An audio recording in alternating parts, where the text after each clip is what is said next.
two Jewish immigrants from Germany, operating largely outside the public eye, commanded financial resources that dwarfed the economic reach of the young American government. Their combined influence over American industrial capital often surpassed the federal government's entire annual budget, while the legendary robber barons like Carnegie and Rockefeller engaged in ruthless, highly visible battles for corporate supremacy, a brutal theater of market dominance. Jacob Schiff and the banking house of Kuhn, Loeb Co. were quietly underwriting the very infrastructure that birthed modern America. They were the silent architects who, through the sophisticated application of financial warfare, also came perilously close to crippling the nation's economy years later. The scale of their achievements remains staggering. By 1910, Kuhn, Loeb Co. had masterminded the financing of over $1.8 billion in American railroad construction, accounting for inflation. This figure approximates $54 billion in modern purchasing power. Their control extended to the critical financial lifelines of the nation: the Pennsylvania Railroad, the Union Pacific, and dozens of subsidiary networks. Collectively, these tracks moved nearly 60% of all American commercial freight, dictating the flow of the national economy. When farmers sought to ship grain from Kansas, or when families undertook the monumental journey from Chicago to San Francisco, they depended absolutely on the transportation networks that these German Jewish financiers had underwritten from their discreet headquarters on Wall Street. The profound paradox of this situation was lost on most contemporaries. How did two men, who arrived in the promised land with heavily accented English, secure such unprecedented leverage over the financial arteries of America? Jacob Schiff never personally laid a single mile of steel rail. Abraham Kuhn never managed a factory floor.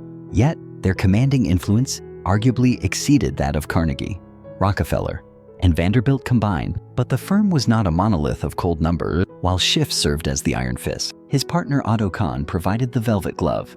A legendary patron of the arts, Kahn mastered the art of public relations, using high culture to sell the firm's integrity to a skeptical American public.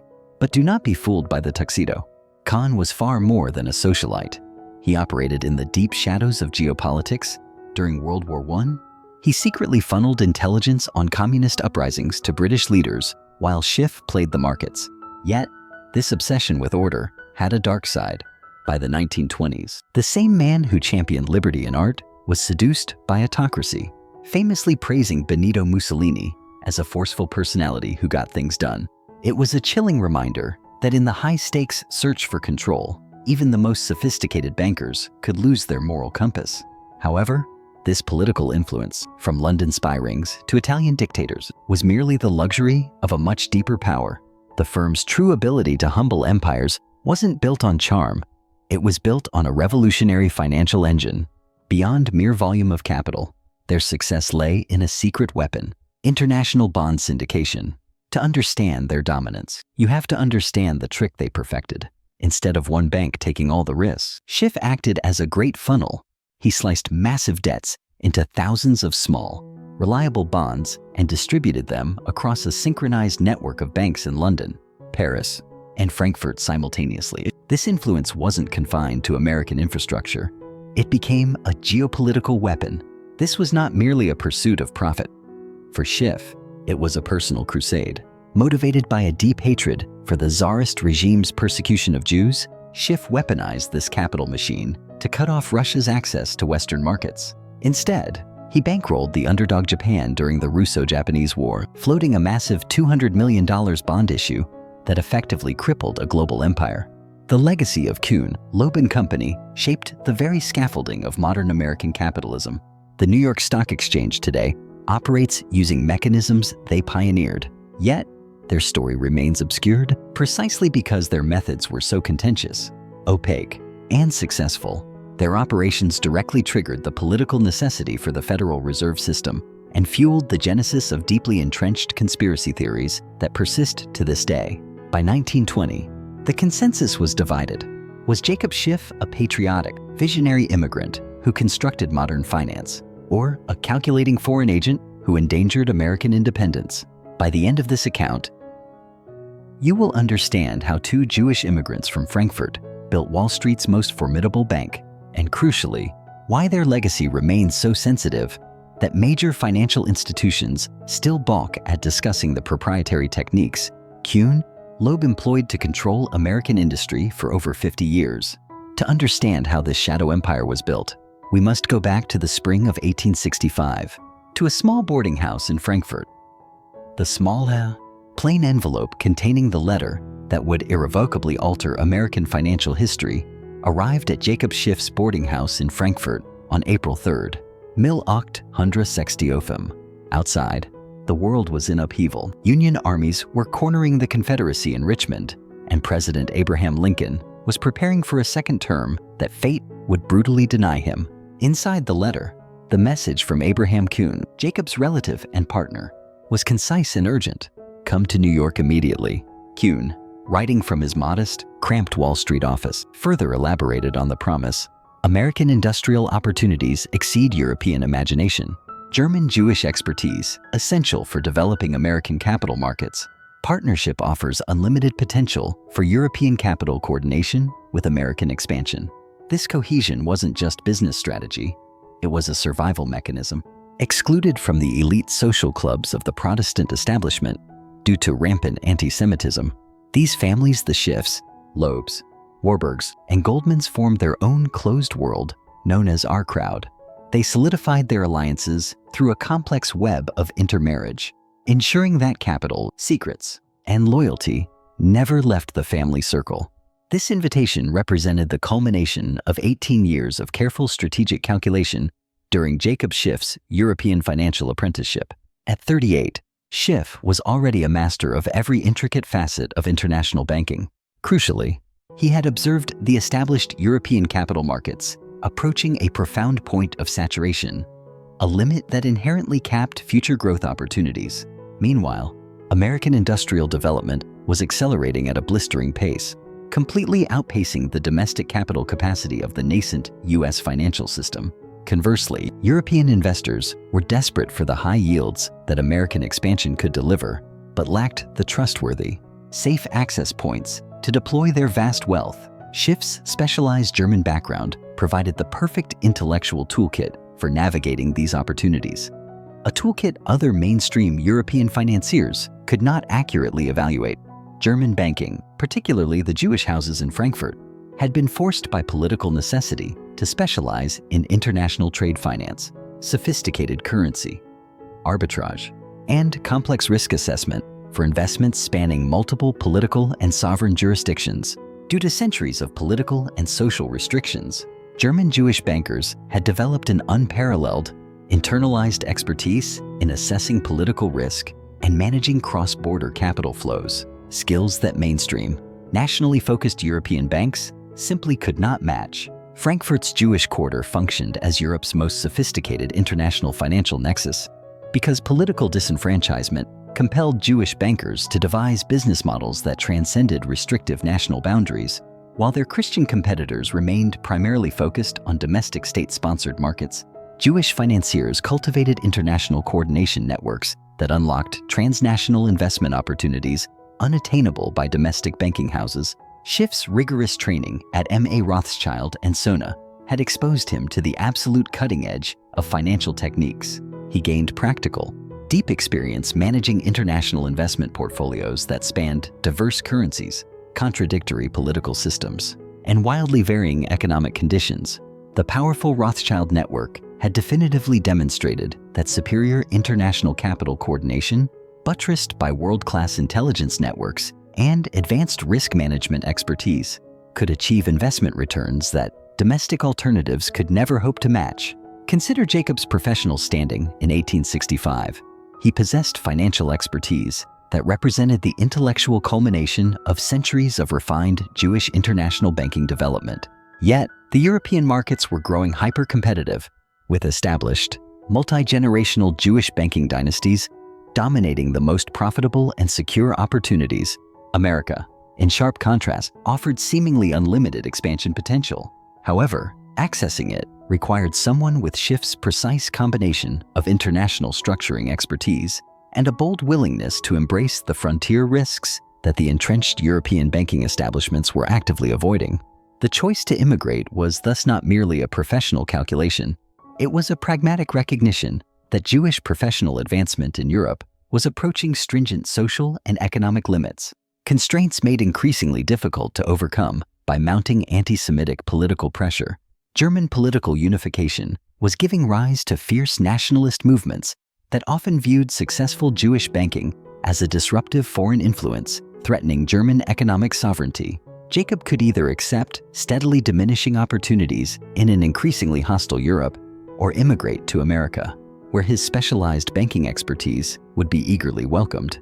Rather than grudgingly resented, Abraham Kuhn's invitation offered Schiff exactly the strategic platform he needed, a partnership with an established, yet modest, American operation that could immediately benefit from European structuring expertise, while simultaneously providing Schiff with instant American market access that individual lone immigration could not have achieved.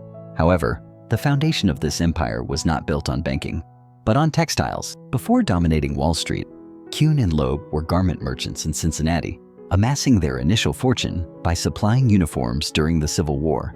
But their true genius lay in cementing this wealth through blood. They created a dynastic fortress.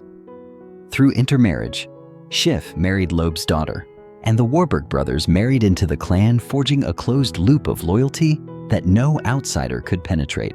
Schiff's control was absolute, even over his own family. When his future son-in-law, Felix Warburg, wrote him a letter using the familiar German Du, Schiff took a gold penknife, scratched it out, and wrote the formal C over it.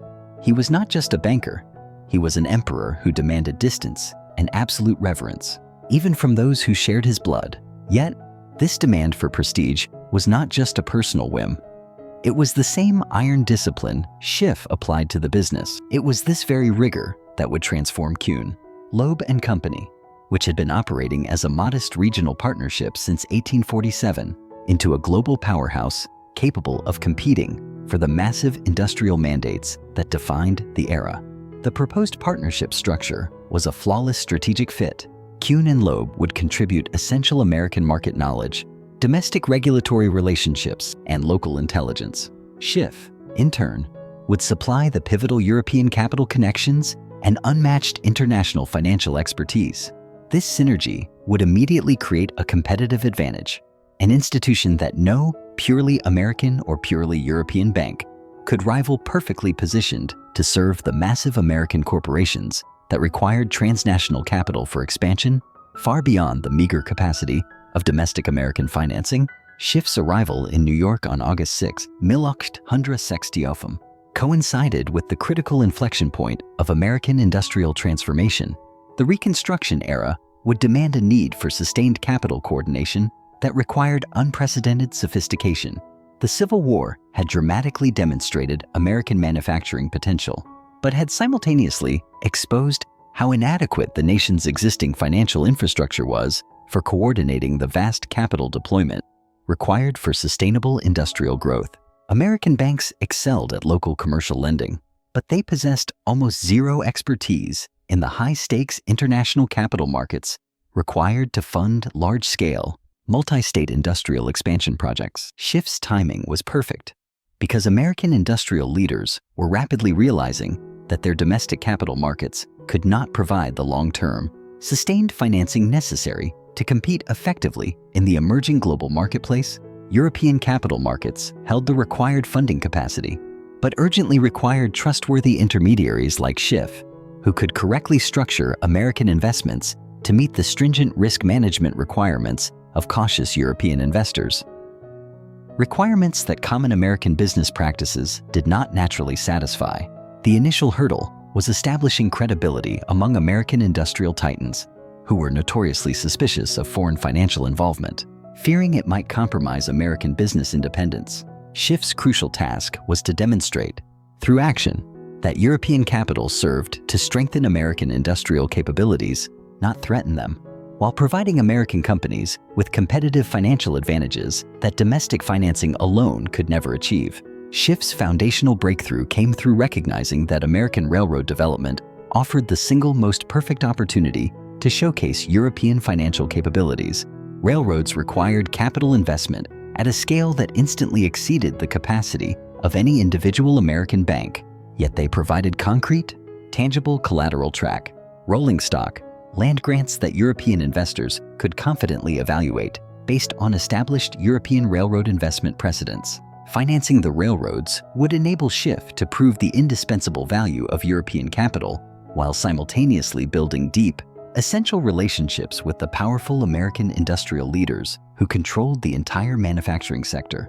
The eventual Pennsylvania Railroad Partnership established the core template that would transform Kuhn, Loeb into the most powerful bank in America. Schiff provided the Pennsylvania Railroad with seamless, reliable access to European capital markets, enabling them to secure expansion financing at interest rates significantly lower than any domestic American bank could offer.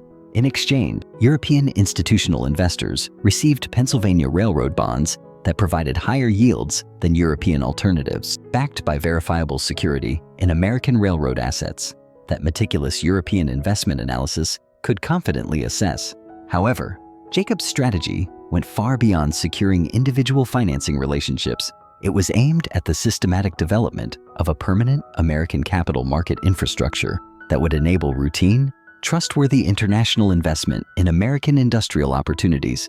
Jacob was meticulously crafting new financial instruments and investment procedures that would fundamentally transform occasional European investment into systematic, reliable European participation in American industrial development, benefiting both the flow of European capital and the pace of American expansion. The core of their secret was not mere volume of capital. It was a revolutionary financial blueprint. Kuhn, Loeb Company perfected the alchemy of arbitrage, the art of buying money cheap in Frankfurt and selling it dear in New York. While European bonds offered a stagnant 3% return, hungry American railroads were desperate enough to pay 8%. Schiff bridged this gap, pocketing the massive spread while controlling the industrial lifelines of a growing nation. But to move capital at such a staggering scale, they needed a new kind of engine: international bond syndication. Instead of one bank taking all the risk, Schiff acted as a great funnel.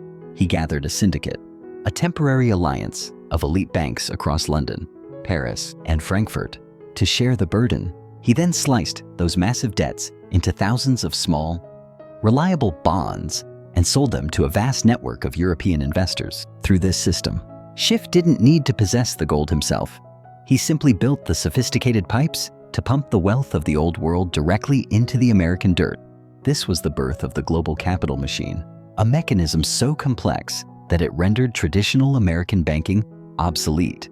The European response exceeded Schiff's most optimistic projections. Schiff's genius wasn't just lending money, it was arbitrage. At that time, European bonds paid a boring 3% or 4%.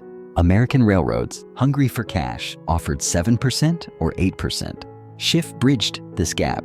He packaged American risk into bonds that conservative Germans felt safe buying. He was essentially buying money cheap in Frankfurt and selling it dear in New York, pocketing the spread while controlling the industrial lifelines of America. German, British, and Dutch institutional investors eagerly sought American railroad investment opportunities, which routinely provided yields averaging 7% to 8% annually, compared to European bond alternatives that rarely exceeded 4% or 5% returns.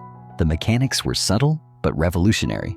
While American banks saw a railroad simply as tracks and trains, Schiff viewed it as a derivative of political risk. He utilized currency arbitrage, buying assets in dollars but hedging them against the British pound and German mark. This allowed him to offer European investors a safety net that Morgan couldn't replicate. He wasn't just selling bonds, he was selling the first primitive form of risk insurance in a volatile market.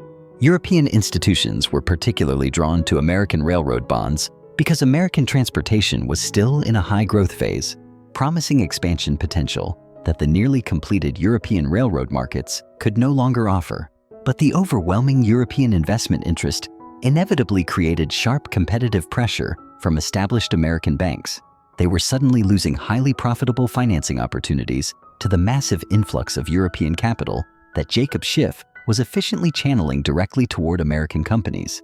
The entrenched American banking establishment viewed this surge of European capital as an existential threat to American financial independence, demanding a competitive and political resistance that would eliminate foreign advantages in American capital markets.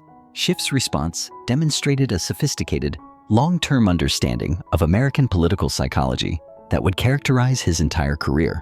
Instead of engaging in a direct competition with American banks for American business, Jacob strategically positioned European capital as complementary to American banking.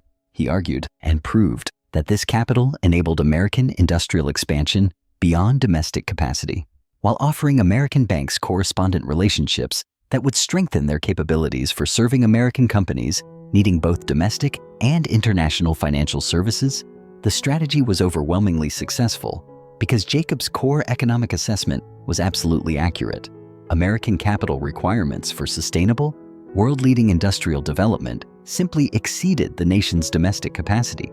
European capital was fundamentally essential for American industrial growth, not merely a competitive threat to financial independence.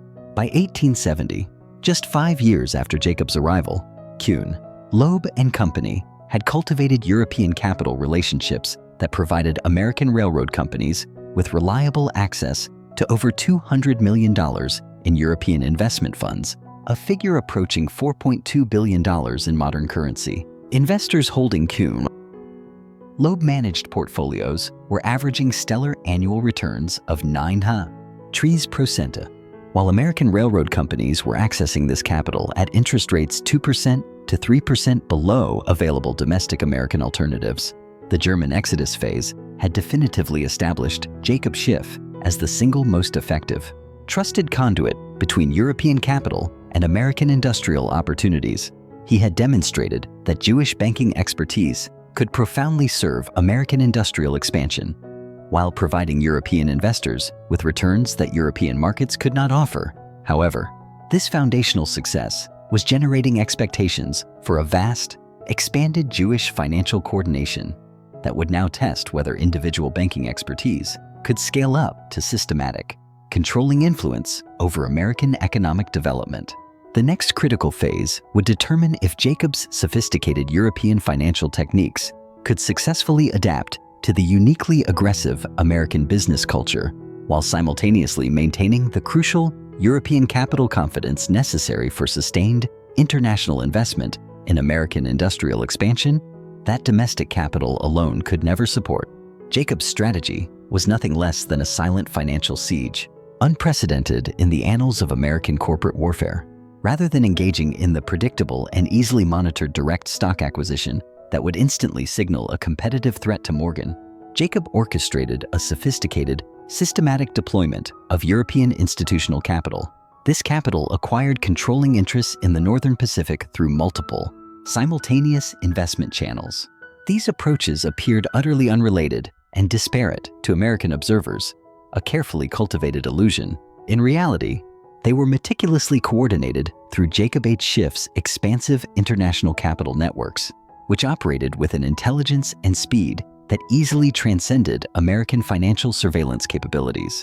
Harriman, the audacious American railroad magnate, provided the necessary domestic operational expertise and corporate relationships crucial for managing the practical acquisition of track and rolling stock. Jacob, however, provided the foundation, unparalleled European capital coordination, and advanced financial engineering. This synergy enabled the acquisition to proceed at a scale that domestic American capital, even when aggregated, simply could not match. The partnership synthesized aggressive American entrepreneurial vision with deep European capital sophistication, creating a formidable mechanism designed to challenge Morgan's century-old dominance through financial capabilities that rendered traditional American banking approaches obsolete. The execution of this duality was brilliant in its complexity.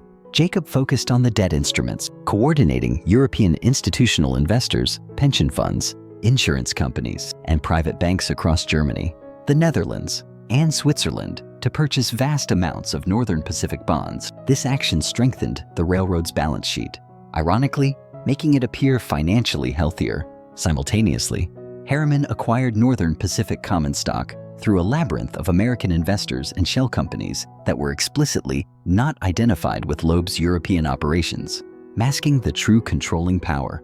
This was the birth of modern syndication. Instead of one bank taking all the risk, Schiff broke the massive debt into thousands of smaller slices, distributing them across a synchronized network of banks in Frankfurt, London, and Paris simultaneously. It was the financial equivalent of a distributed electrical grid. If one line failed, the system survived. This structure allowed Kuhn, Loeb to raise capital at speeds that left Wall Street rivals stunned. European capital provided the stable debt financing that buttressed the Northern Pacific's infrastructure, while the simultaneous, covert stock acquisition was stealthily building toward controlling ownership that would eventually enable operational management changes favoring European capital interests. Herein lay the revolutionary core of the strategy. Jacob was demonstrating that disciplined, systematic international capital coordination could acquire effective control of strategic American corporate assets more efficiently and stealthily than domestic American capital combinations could resist. This was especially true when international financing was appropriately structured to meet complex European risk management requirements, while simultaneously serving American corporate expansion goals that domestic financing struggled to support at comparable levels of scale and cost. Morgan's eventual counterattack, though swift and powerful, exposed both the undeniable power and the inherent limitations of traditional American financial approaches. Morgan could mobilize and coordinate American domestic capital, and he could leverage his established British banking relationships for defensive purchases. But Morgan was fundamentally incapable of matching the sheer depth and multi-jurisdictional coordination of the international capital that Jacob was deploying through European networks operating across multiple sovereignties simultaneously. Morgan was fighting a domestic financial war. Jacob was conducting an international financial campaign. The Northern Pacific Corner reached its violent climax on May 9, 1901. Trading volume that day exceeded all previous records in Wall Street history, as Morgan's and Jacob's forces openly competed for absolute Northern Pacific control through frantic stock purchases. Victory was within inches. Harriman frantically called for 40,000 more shares to crush Morgan once and for all. But Schiff was at the synagogue, observing the Sabbath. He refused to authorize the trade, uttering the famous words, "Do not buy it, I'll take the responsibility." Now, that moment of religious hesitation prevented a total corner, leaving the market in chaos and forcing the two titans into a stalemate. It was the first great short squeeze of the 20th century, as short sellers, gamblers betting on the stock's decline, scrambled to cover their positions. They found no shares available. In a frenzy of panic, the price of Northern Pacific didn't just rise, it exploded, rocketing from $110 to a staggering $1,000 per share in mere days. Brokerage houses collapsed, and the two titans were forced into a truce to prevent the complete annihilation of the New York Stock Exchange.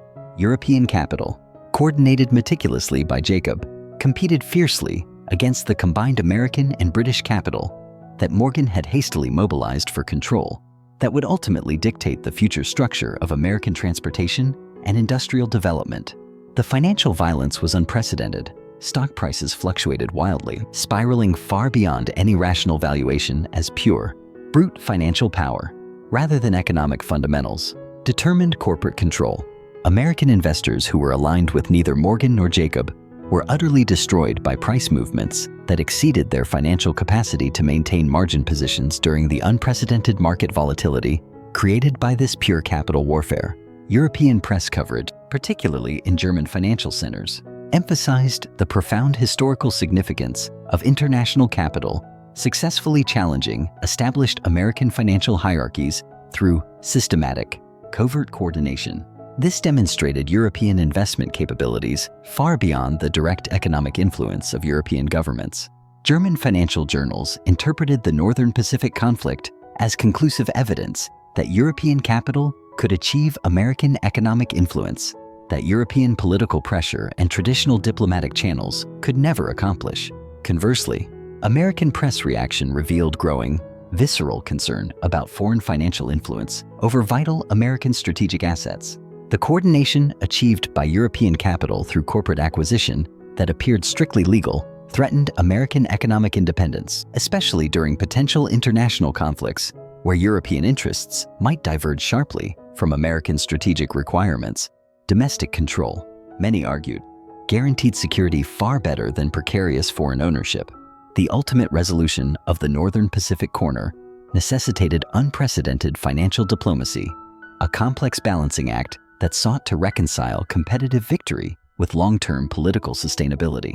Jacob had achieved a stunning tactical success by proving superior capital coordination capabilities.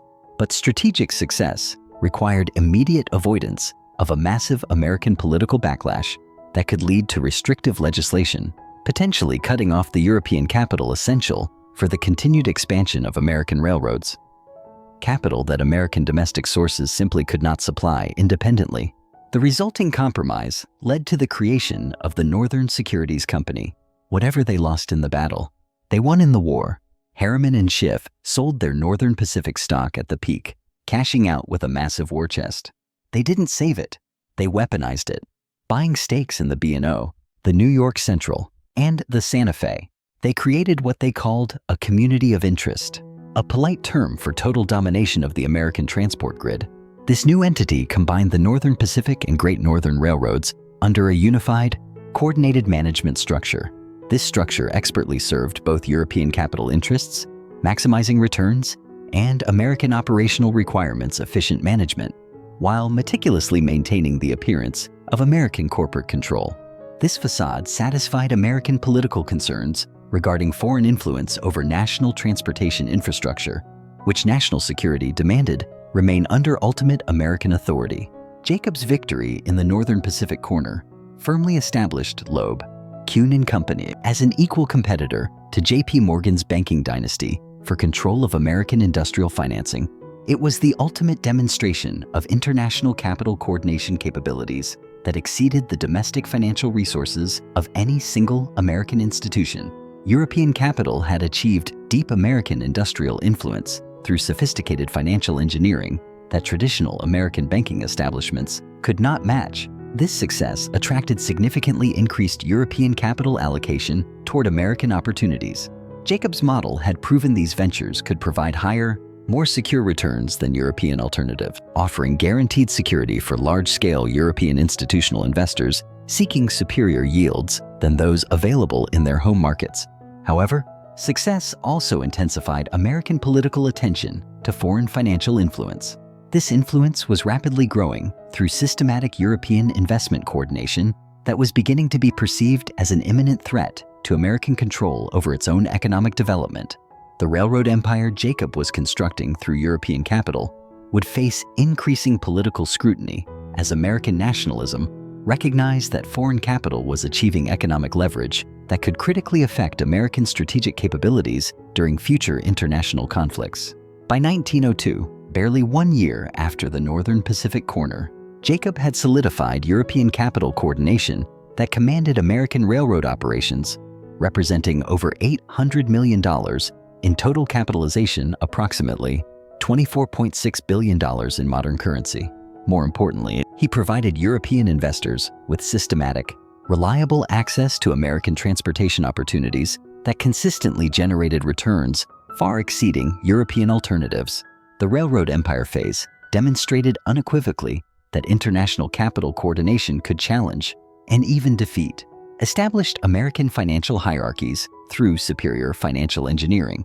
Furthermore, it proved that European capital was essential for American railroad development, as domestic sources could not provide capital at comparable scales and costs. Jacob had validated the concept that European capital could fuel American industrial expansion while simultaneously achieving exceptional European investment returns that satisfied both European investor interests and critical American development requirements.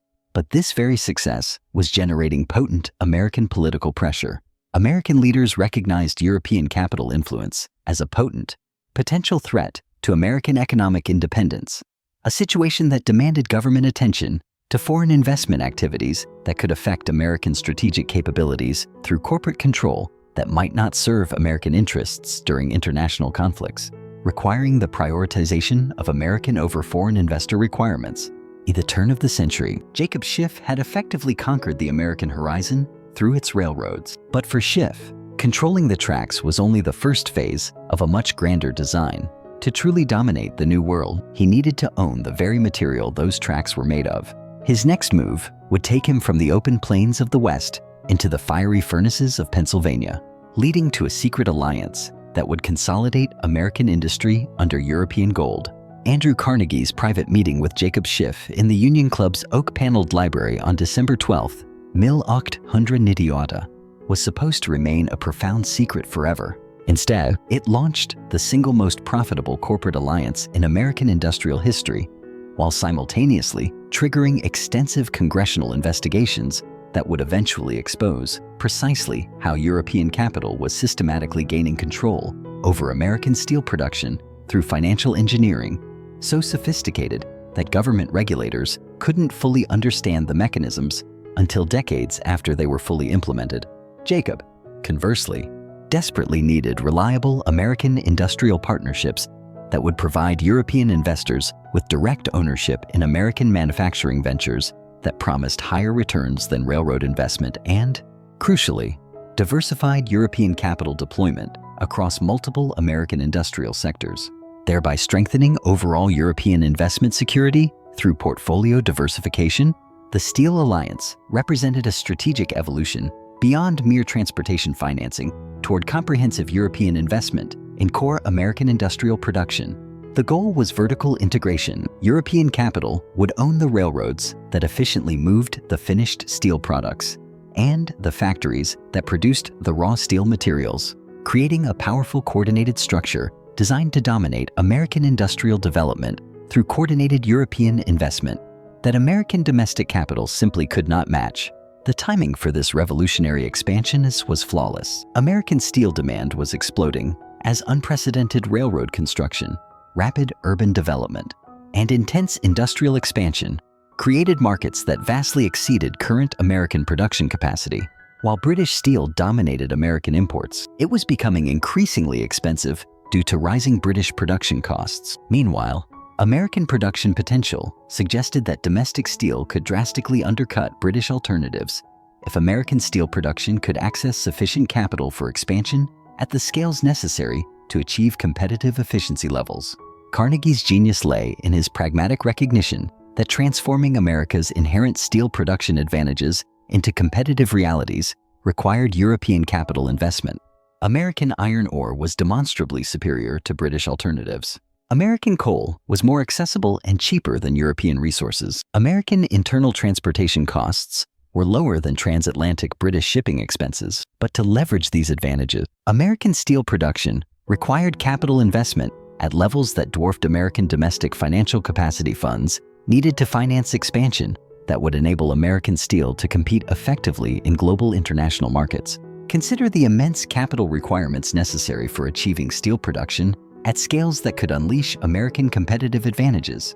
Carnegie's expansion plans required $200 million in new capital investment, approximately $6.1 billion in modern currency for modernizing production facilities, acquiring secure raw material sources, and coordinating transportation systems. Without this, American steel could not compete with established British production, which dominated international markets through entrenched economies of scale that American producers couldn't match. Jacob's exhaustive financial analysis revealed that American steel opportunities exceeded European expectations, simultaneously offering investment security that appropriate financial structuring could ensure for European capital deployment in American manufacturing. Furthermore, it provided European capital with a lasting ownership stake in American industrial development, poised to benefit from American economic expansion that offered seemingly unlimited growth potential.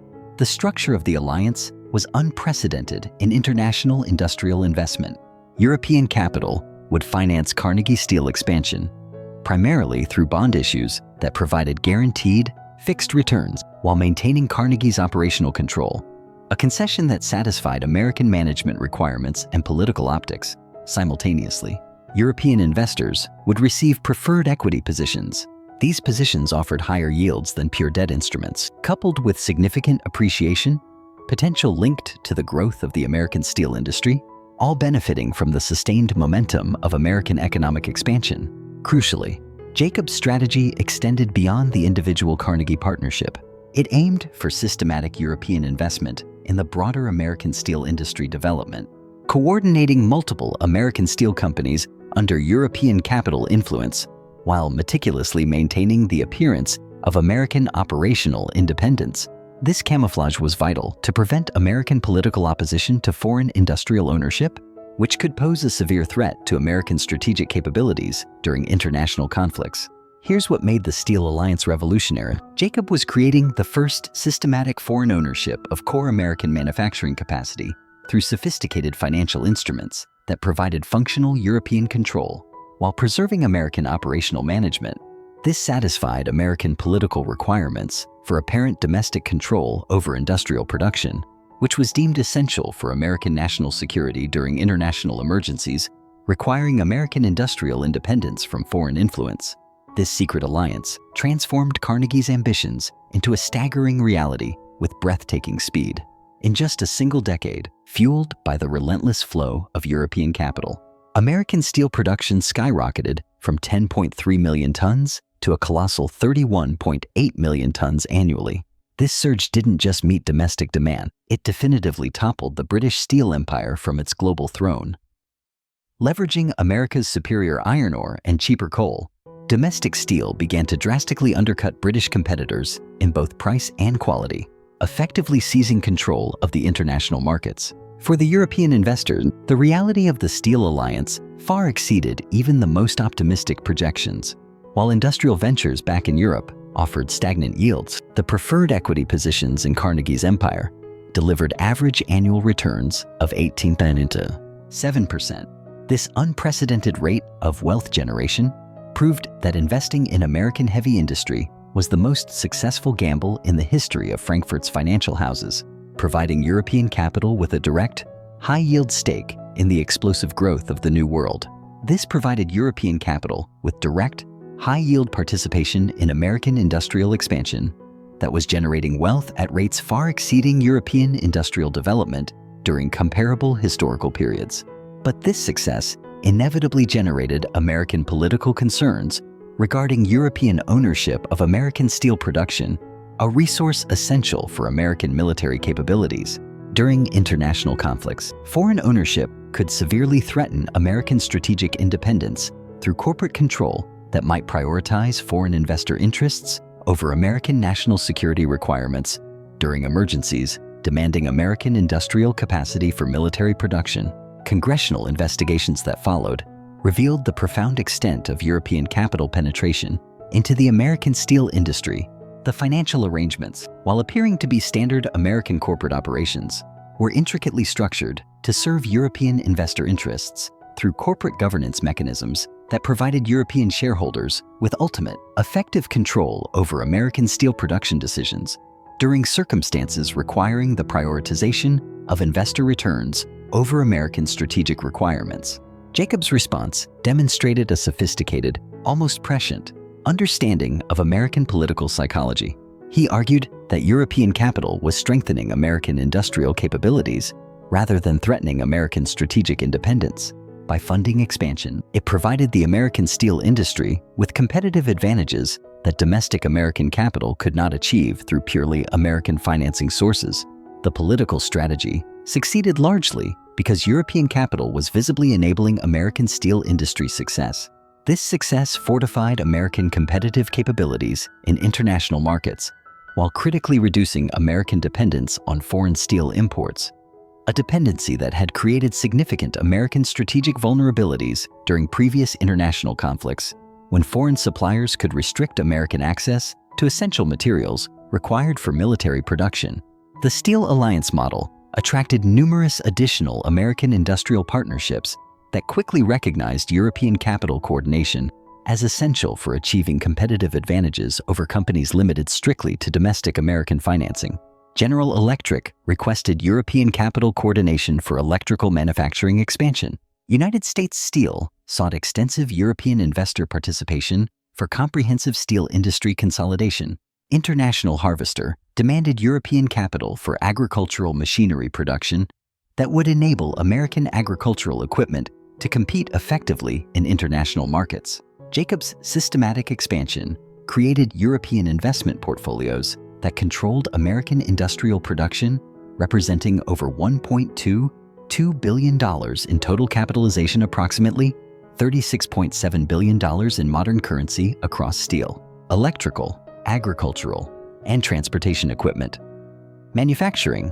This provided European investors with diversified ownership in American industrial development, while enabling American companies to achieve competitive capabilities that domestic American capital could not support at comparable levels. However, systematic European ownership of American manufacturing inevitably intensified American nationalist opposition. This interpretation viewed foreign industrial control as an existential threat to American economic independence, requiring swift government intervention to restrict European capital access. Even though this capital was essential for continued American industrial development, necessary to compete effectively in international markets. The Steel Alliance phase proved that international capital coordination could achieve systematic ownership of American industrial production while providing American manufacturing with crucial competitive advantages that domestic alternatives couldn't match through purely American financing sources. European capital was enabling American industrial success while achieving superior European investment returns. By 1910, 12 years after the Carnegie Alliance began, European capital coordinated through Loeb networks controlled American industrial production that generated over 40% of American manufacturing output, while providing European investors with systematic ownership that offered returns substantially exceeding European alternative. The alliance had proven that international capital could control American industrial production through financial engineering that served both foreign investor interests and American industrial expansion, all while maintaining operational structures that satisfied American political requirements for apparent American control over strategic industries. But success was rapidly creating American political pressure that recognized European industrial ownership as a latent threat, requiring government oversight that could restrict international capital access, vital for American industrial competitiveness. Schiff's unstoppable rise in the steel industry sounded alarm bells at 23 Wall Street. J.P. Morgan, the man who viewed America as his personal kingdom, realized that European capital was no longer a silent partner, but a formidable invader. A collision to reclaim American economic sovereignty was now inevitable. This was no longer just about business. It was a high-stakes ambush designed to decide who would ultimately own the future of the nation. But 1907 was merely the aftershock. The real declaration of war had occurred 6 years earlier. In the panic of 1901, Schiff backed E.H. Harriman in a brutal stock market fight against J.P. Morgan for control of the Northern Pacific Railway. The result was a short squeeze, a financial maneuver so devastating it sent the stock screaming from $110 to $10 in mere days. To understand the panic, you have to understand the trap. The short sellers had sold millions of dollars of stock they didn't own, betting the price would drop, but Schiff and Harriman had secretly bought up the entire supply. When the shorts tried to buy shares to close their debts, there were none left. They were trapped, held for ransom by the very man they tried to undercut. This skirmish decimated small investors and forced the two titans into an uneasy truce that birthed the Northern Securities Company. The financial earthquake that violently shook Wall Street on October 24, 1907, began precisely at 2:15 in the afternoon, when Jacob Schiff walked into J.P. Morgan's private library. With chilling composure, Schiff informed the most powerful banker in America that Loeb, Kuhn and Company was preparing to withdraw $50 million from the New York money market, approximately $1.5 billion in modern currency, unless Morgan immediately ceased his systematic, aggressive campaign designed to destroy European capital influence in American industrial financing. The European investors demand respect, Jacob announced, or they will teach American finance what real capital warfare means. The confrontation represented the dramatic culmination of 30 years of strategic positioning that had transformed Jacob Schiff from an immigrant applicant seeking Morgan's approval into Morgan's most dangerous, systematic competitor for control of American industrial financing. What had begun as respectful competition between alternative financial approaches had metastasized into an existential struggle for supremacy over American economic development, one that would determine whether American or international capital would ultimately control the nation's industrial destiny. Morgan had finally recognized, belatedly, that Jacob's European capital coordination represented a systematic threat to American financial independence, a threat that required complete elimination before European influence became so entrenched that American banking establishments could never reassert full American control over American economic development. Morgan's campaign was not merely competitive business strategy. It was a scorched earth financial nationalism designed to preserve American control over American industrial development against a foreign influence that threatened American economic sovereignty itself. The 1907 panic was the perfect chaotic moment for Morgan to demonstrate American financial superiority over European alternatives. The economic panic created desperate opportunities for institutions possessing superior capital resources and domestic political connections to acquire control over distressed assets, while systematically eliminating competitors who lacked sufficient domestic support to survive crisis conditions. The crisis was a supreme test, pitting international financial capabilities against the entrenched American financial establishment. Morgan's strategy was sophisticated and ruthlessly systematic. American banks allied with Morgan would coordinate severe credit restrictions, specifically targeting institutions and individuals associated with European funding. This pressure was designed to force European investors to liquidate their American holdings at fire sale. Distressed prices. Morgan's institutions would then acquire these assets at valuations that reflected crisis conditions rather than their underlying long-term economic potential.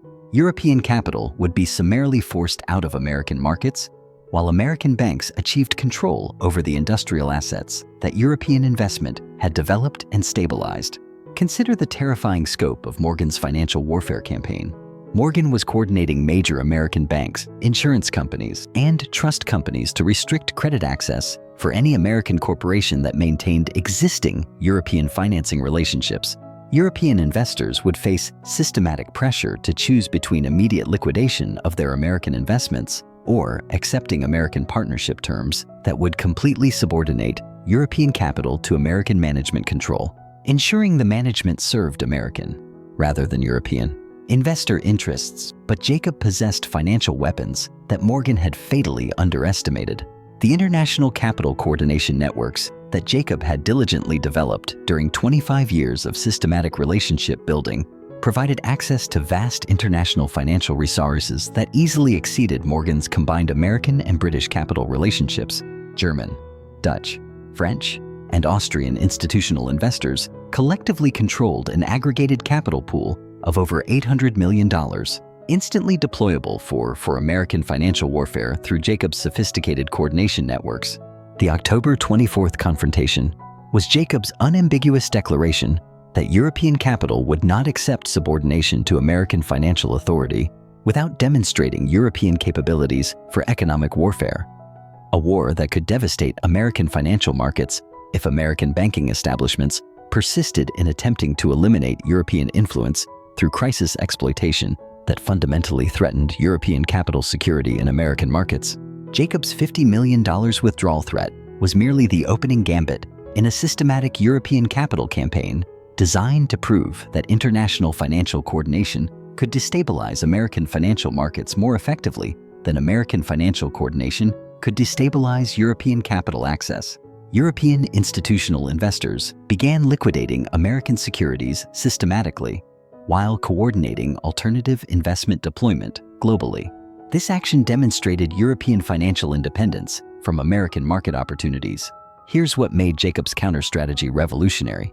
He was demonstrating that international capital possessed sufficient independence and coordination capabilities to actively resist American financial nationalism through economic warfare. This conflict would damage American financial markets far more severely than European capital would suffer through alternative investment deployment that offered comparable returns. Crucially, without requiring subordination to American financial control that threatened European investor autonomy, Morgan's response revealed both the immense power and the inherent, critical limitations of American financial coordination. Morgan could coordinate American banking resources and British capital for systematic, sustained pressure against European investment, but Morgan could not prevent the catastrophic European capital flight that instantly destabilized American financial markets, especially as European investors deployed their capital in profitable South American, Asian, and other international opportunities. These ventures offered comparable returns without exposure to the American financial warfare that threatened European investment security. The financial combat escalated through systematic capital withdrawals that created acute liquidity pressures affecting every major American financial institution. Simultaneously, European capital deployment in international opportunities demonstrated a robust European capability for profitable investment that didn't require American market access to achieve European investor return requirements. A requirement that international diversification could satisfy more safely than exposure to an American market beset by aggressive financial nationalism. The European financial press interpreted the conflict as a transparent American attempt to eliminate international capital competition that threatened American financial monopoly over American industrial development. German banking journals emphasized European capital's superior international diversification, which significantly reduced European dependence on American investment opportunities that American financial nationalism was attempting to monopolize through crisis exploitation intended to serve American banking interests rather than optimal global capital allocation. However, the American financial press portrayed the conflict as a malicious European financial conspiracy designed to control American economic development through crisis manipulation. They argued that this threatened American financial independence during an emergency that required American institutional coordination for national economic stability, a stability that foreign capital coordination was deliberately undermining through systematic pressure designed to subordinate American financial authority to foreign investor demands. The eventual resolution necessitated complex, unprecedented financial diplomacy. This diplomacy established the necessary terms for coexistence between American financial nationalism and European capital internationalism, while preventing a full-scale economic war that would have catastrophically damaged both American financial markets and European investment portfolios. The Morgan-Schiff Agreement, negotiated during November 1907, created a fundamental framework for coordinated American and European financial operations. This framework enabled continued, vital European investment in American industrial development, while strictly maintaining American operational control over American strategic industries, a control that national security considerations required preserving under ultimate American authority during international emergencies. Jacob's tactical victory in the Morgan Wars established European capital as a permanent, indispensable participant in American industrial financing. Crucially, he managed to maintain cooperative relationships with American banking establishments, ensuring continued American economic development through international capital coordination that served both American industrial expansion requirements and European investor return expectations. The success attracted even more European capital allocation toward American opportunities. The Morgan Wars had demonstrated that these opportunities offered sustainable returns with acceptable political risk, provided the investments were structured appropriately for both American political requirements and robust European investor protection, a service that international capital coordination could provide through sophisticated financial engineering that addressed both American sovereignty concerns and European capital security requirements. Morgan's reluctant acceptance of European capital coordination represented a powerful recognition that American industrial development required international capital participation that domestic American financial resources simply could not provide at the scales necessary for American competitive capabilities in international markets. By 1910, 3 years after the Morgan Wars concluded, European capital coordinated through Loeb networks represented over $1.5 billion in American industrial investment, approximately $42 billion in modern currency.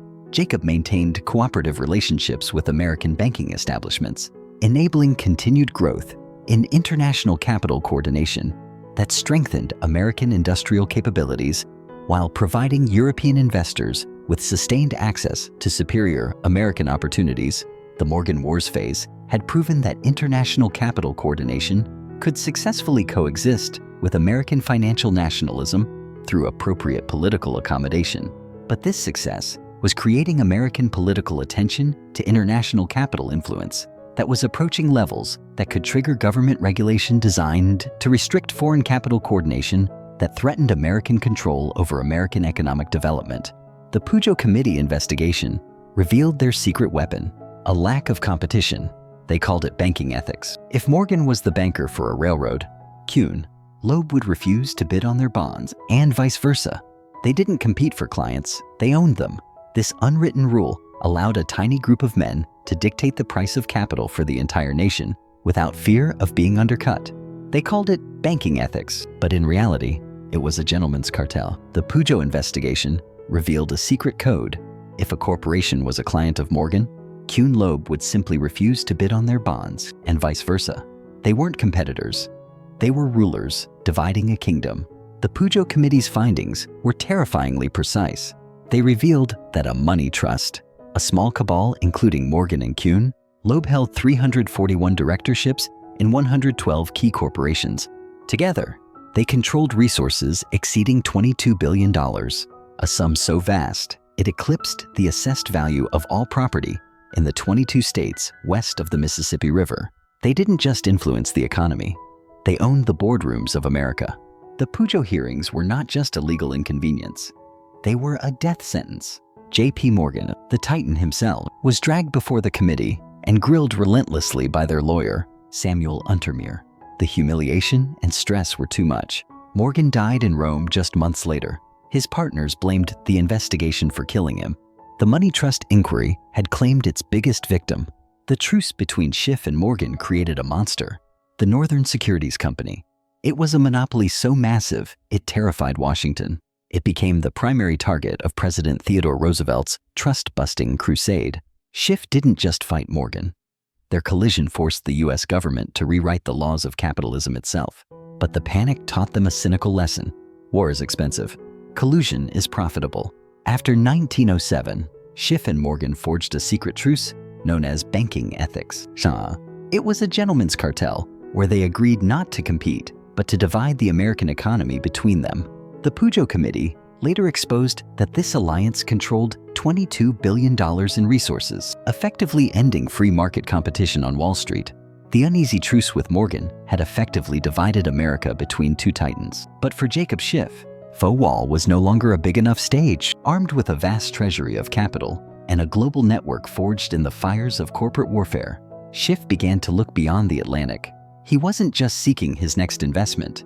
He was seeking a reckoning. The time had come to transform his financial might into a geopolitical weapon, one capable of humbling a centuries-old empire and rewriting the fate of nations. It didn't begin with a strategy, but a stroke of blind luck. In 1904, Japan's vice governor Takahashi was in London. Desperate and failing to raise funds, he was randomly seated next to Schiff at a dinner party. Takahashi didn't know who Schiff was, but by the time dessert was served, Schiff had decided to weaponize Japan against his mortal enemy, the Tsar. The pending Russo-Japanese War was about to become the first major conflict financed predominantly by international Jewish capital against a European Christian empire. The Japanese approach represented the ultimate validation of everything Jacob had been strategically positioning Loeb, Kuhn and company to achieve. The international financial influence Jacob Schiff was forging possessed the profound capacity to fundamentally affect global geopolitical outcomes, all while generating unprecedented, almost unimaginable profits for shrewd European investors. These were financiers who recognized that the establishment banking houses, constrained by tradition and political allegiance, were deliberately avoiding this high-stakes political risk. The looming Japanese victory over Tsarist Russia was designed to serve as a brutal, global demonstration. Superior financial coordination, when deployed strategically to back superior military capability against an adversary burdened by inferior financial resources and political rot, could and would determine the military and historical result. This crisis, the Russo-Japanese War, offered the perfect, stark opportunity to demonstrate the seismic power of international capital to reshape global power relationships. It was achieved through systematic financial support for powers that aligned with long-term international investor interests, specifically targeting those powers like Russia that actively threatened international capital security and autonomy. Russian anti-Semitism, characterized by state-sanctioned pogroms and the enforced oppression of the Pale of Settlement, crystallized the motivation. It provided a potent moral and strategic incentive for European Jewish capital to aggressively support Japanese military success. The resulting Russian defeat would not only shatter Tsarist prestige, but also send an undeniable signal. International Jewish capital could, and would, influence global political developments through calculated financial warfare that expertly served both specific Jewish interests and broader international investor returns. Jacob's meticulous analysis confirmed this was an unprecedented convergence of opportunity. Japanese war financing represented the ideal vehicle for international capital deployment that could simultaneously achieve massive geopolitical objectives and generate investment returns far exceeding any standard financial opportunity. The Japanese government, desperate and unable to rely on its nascent domestic capital market, was willing to pay premium interest rates. Schiff secured a 7% coupon for war financing. Crucially, Japan's demonstrable military superiority ensured an eventual victory, which, in turn, guaranteed debt repayment through massive Russian territorial concessions and indemnities, all secured by successful Japanese arms. The immediate challenge was the highly sensitive, the clandestine syndicate required for this financing, all while carefully circumventing and avoiding explicit European political pressure. Such pressure could trigger swift and devastating retaliation against the participating European investors in other markets, where governments, bound by imperial solidarity, might choose to strike back against international capital, supporting an Asian campaign against a fellow European power.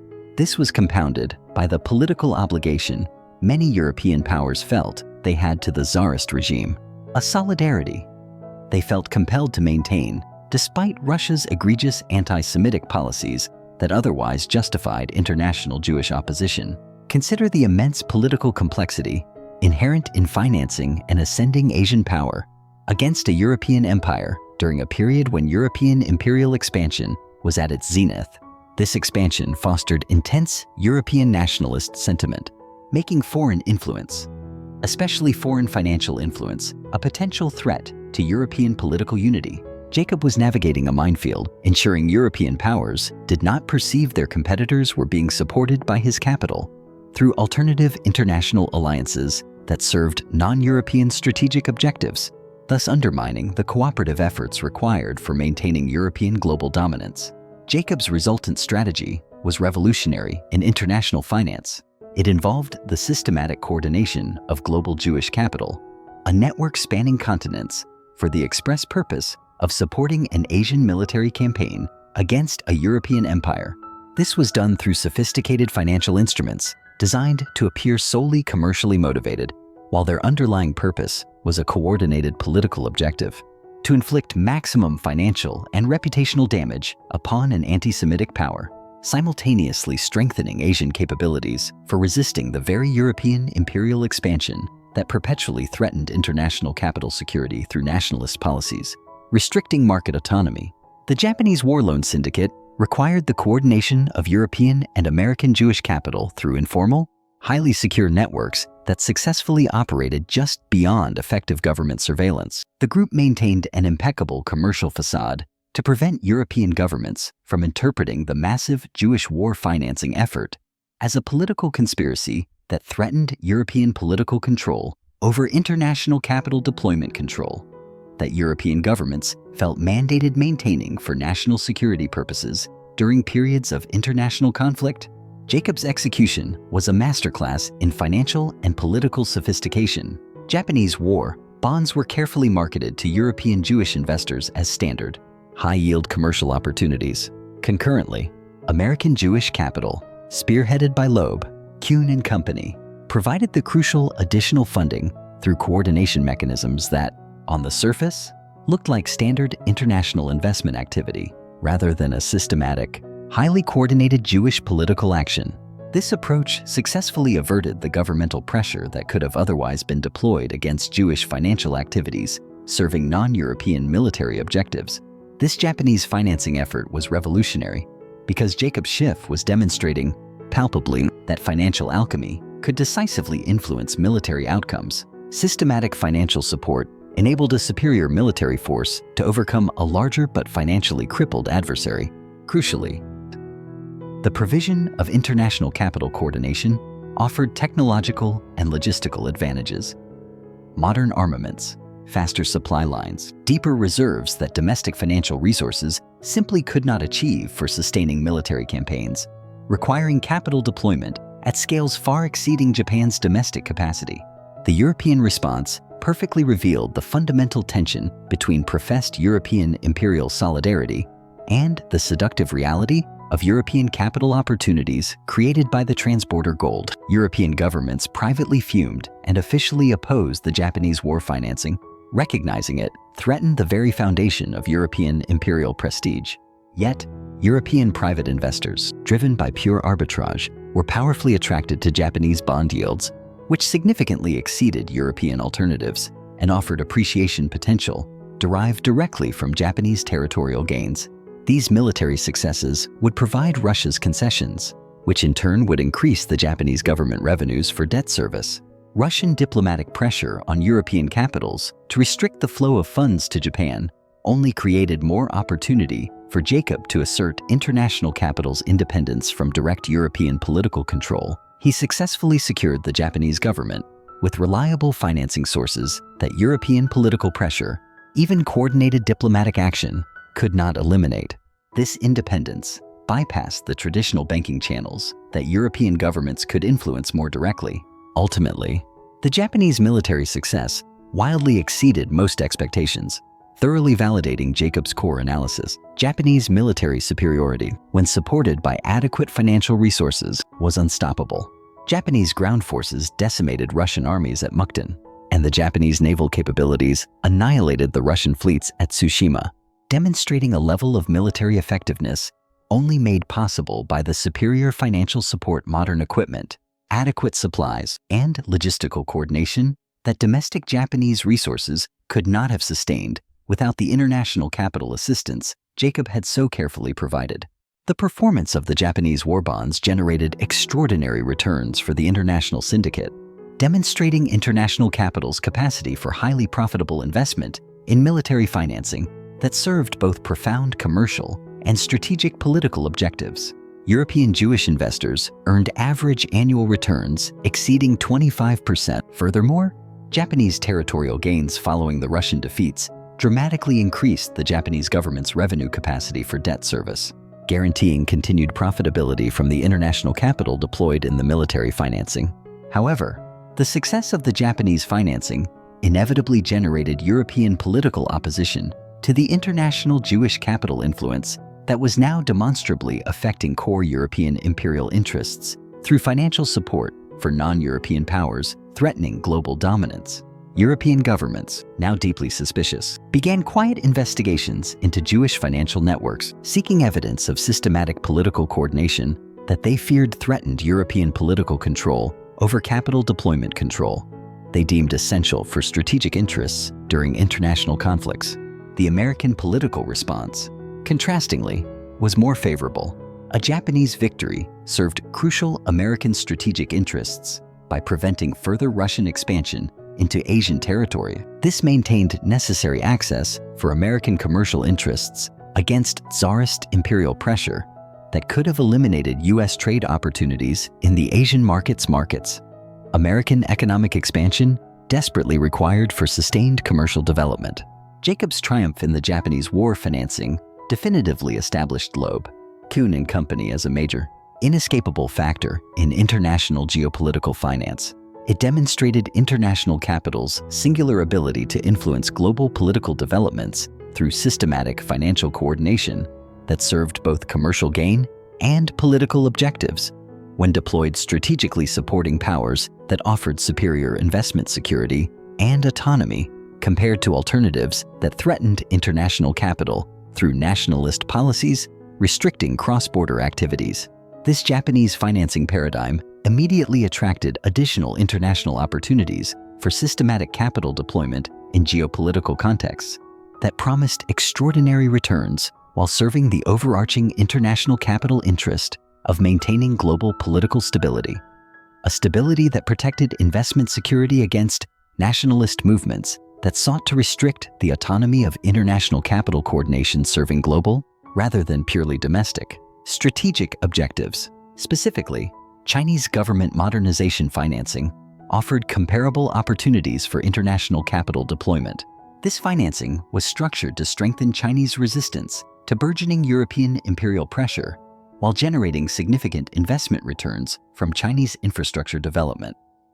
For example, railways, ports, telegraph lines. This development would benefit from international technical expertise and capital resources far beyond domestic Chinese capabilities, all aimed at achieving Chinese strategic objectives that required international capital coordination to compete effectively against aggressive European imperial expansion in Asian territories. Similarly, Turkish government modernization financing provided a parallel opportunity for international capital deployment. The goal was to strengthen Ottoman resistance to systematic European territorial pressure while providing investment returns from Ottoman infrastructure development. This would enhance Ottoman economic capabilities, enabling them to maintain independence against the coordinated European imperial ambitions that perpetually threatened Ottoman territorial integrity. By 1910, 6 years after the Japanese financing efforts commenced, international capital, systematically coordinated through the Loeb networks, had achieved undeniable strategic influence in Asian geopolitical development. This financial coordination controlled over $400 million in international investment, approximately $11.4 billion in modern purchasing power. This staggering sum was actively shaping global political relationships while generating sustained, high-level returns for international investors who benefited from geopolitical capital deployment, serving both commercial and political objectives. The imperial finance phase had demonstrated that international capital coordination possessed the capacity to influence global political developments through systematic financial support for powers that served international capital interests, all while generating extraordinary investment returns that significantly exceeded domestic alternatives when deployed strategically for geopolitical objectives aligned with commercial opportunities, requiring sophisticated international coordination for achieving both political and financial success. However, this spectacular success was now creating profound political scrutiny in both Europe and America regarding the geopolitical influence wielded by international capital influence that was demonstrably affecting national strategic interests through financial coordination perceived to serve international, rather than specifically national, objectives. Forthcoming government investigations would severely test whether this level of international capital coordination could maintain its operational independence and avoid political restrictions designed to eliminate its ability to participate in geopolitical finance that served both high commercial returns and the crucial international political stability that protected global capital security. But while Jacob Schiff was busy shifting the fates of empires half a world away, a different kind of storm was brewing beneath his very feet. The American workers, the men whose sweat powered the railroads and steel mills owned by European gold, had begun to realize a bitter truth. While their labor was crowning new emperors abroad, their own families were struggling to survive. Schiff's revenge against the Tsar had been a triumph, but now he faced a rebellion from within the heart of the very fortress he had built. The emergency conference that convened in Jacob Schiff's private dining room at his Manhattan residence on July 14th, (1902) brought together America's most powerful industrialists, the titans of the Gilded Age, to address a crisis that threatened to unravel the entire fabric of the transatlantic financial system they had so painstakingly constructed. Organized labor was systematically targeting companies with European financing, claiming, quite accurately, that foreign capital was ruthlessly exploiting American workers, while massive profits flowed unimpeded to European investors who had zero stake in American worker welfare or community prosperity. The Great Coal Strike, already crippling essential industries, was not contained to mining. It was spreading quickly into railroads, steel, and heavy manufacturing, representing the first coordinated, large-scale attack on international capital since Jacob had first arrived in America 37 years earlier. Andrew Carnegie, usually unflappable, paced nervously as he laid out the grim scope of the coordinated labor action. They're not just striking individual companies anymore, Jacob. They're targeting the entire European capital network. They know about our financing arrangements. Someone's been providing them with detailed information about our investor relationships, profit distributions, even our private correspondence with European partners. This isn't random labor unrest. This is a calculated economic siege. American labor organizers had successfully pinpointed that the transatlantic gold flow was enabling an extreme form of wealth extraction. This system allowed for unprecedented profit margins for American companies, while simultaneously maintaining worker wages at the bare minimum levels required to maximize European investor returns. Productivity gains were deliberately not shared with the American workers, whose labor created the wealth that European capital was effectively capturing through sophisticated, often opaque, financial engineering. Workers might not have fully understood the mechanisms, but they were certainly experiencing the pain through systemic wage suppression and harsh working conditions. This labor crisis represented everything Jacob had meticulously worked to prevent regarding European capital visibility within American operations. For 35 years, Loeb, Kuhn and Company had maintained a fragile balance between maximizing European capital efficiency and securing American political acceptance by ensuring that European influence remained largely invisible to the American workers and voters.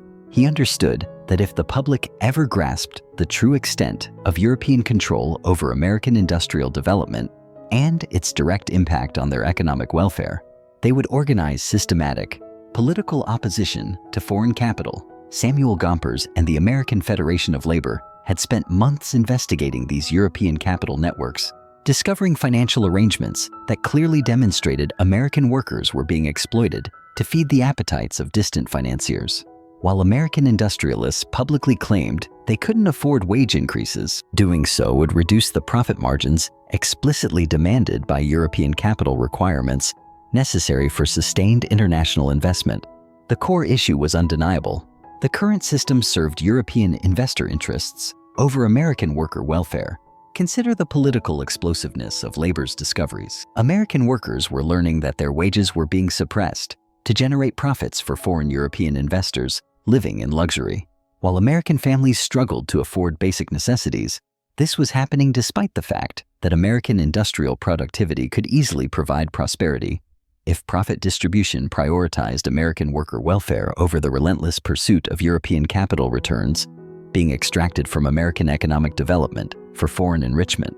The strike coordination was unprecedented in American labor history. Coal miners, railroad workers, steel workers, and manufacturing employees were coordinating simultaneous action across multiple industries, all connected by the common thread of European capital financing.